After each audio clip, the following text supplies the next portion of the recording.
Well, the Victory is kind of brought in after the Harley-Davidson, trying to get that market as an American cruiser. And a couple years ago, this really stood out. Had more bang in the motor than Harley did, and there's some really nice touches on it, like the spine going down the gas tank and the split here, and the scallops in the side. And then this was the first mass production cruiser to come with a 250 rear tire, and unfortunately, while riding it, the 250 rear tire actually comes up as maybe its biggest negative as well, because it really, road camber really affects the tire, and it doesn't like to steer as well as the other one. So it's got a lot of great features, but it's also got a compromise with its steering, and that if you want that fat tire look. Yeah, indeed. I noticed the same thing coming up here. It's definitely a lesson in counter steering, riding the Victory, but it's also a lot more comparable to the Raider in terms of overall power and performance. And it also has very similar ergos. The sculpted saddle sits low. It's very comfortable to be in. The wide bars, maybe even a little more comfortable than the Raider. I felt most comfortable on that one. I think the ergos bars to seat are probably shorter than any the three here.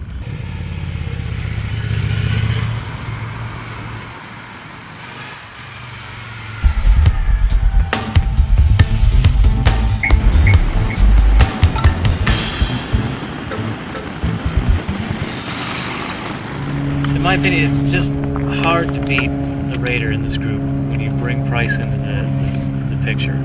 This motorcycle is the blingiest that Star makes for the Raider, and it's under $14,000. It has outstanding braking. It still has a fat tire, but it's narrow enough where it handles like a much narrower tire bike.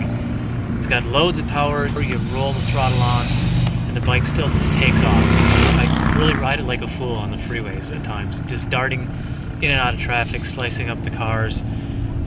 It doesn't transition quite as quickly as the Rocker, because I think the Rocker, some of the dimensions on the Rocker make it turn a little bit quicker. It's also a lighter bike, so the Rocker transitions a little bit better, feels like a smaller bike, it handles quicker in that sense.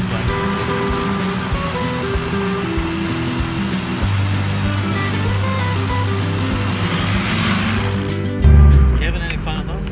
Yeah, there's two things about the Raider which I think are really worth noting. One, functionally, it really doesn't have as many compromises as the other bikes, I don't think. It just works. There's no getting used to anything. You can get on it and ride. And the other thing is that Yamaha has really stepped up its fit and finish. For those who haven't seen this bike in person, you should check it out, because there's a lot of really nice details on it that we're not used to from Japanese cruisers. There's a lot of really nice details and good finishes. Got the seamless tank, and it's a really good motorcycle, and for several $1,000s less, it's hard to beat, and you could make a good argument that this could be the winner, just factoring in price.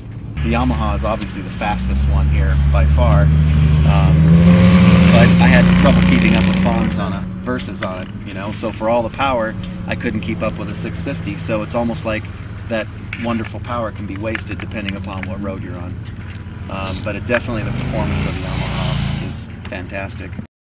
This bike is everything these are, if not more, for thousands of dollars less.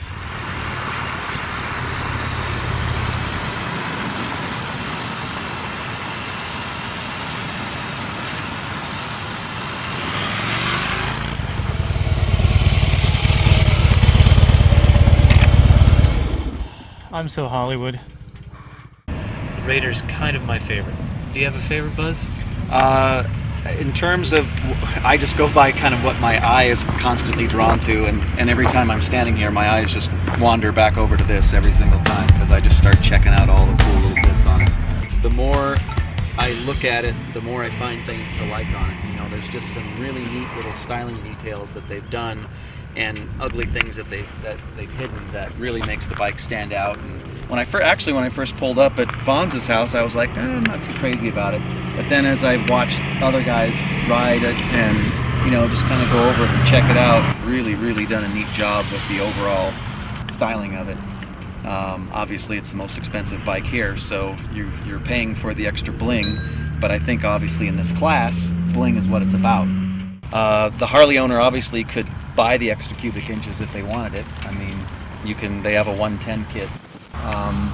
It depends on how much you got to spend and whether you're really interested in being a Harley owner or